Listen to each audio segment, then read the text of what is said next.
this brain parasite that comes from cats. It's a fascinating parasite, and this is what it does.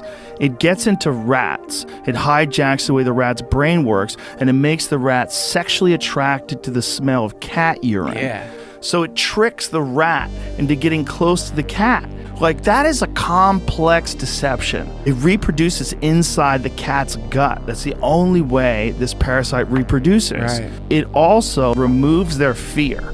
It's so strange, and it's a strategy. It's so crazy. How many thousands of times does a rat have to get eaten by the cat before they figure out how to do it right, where it's real consistent?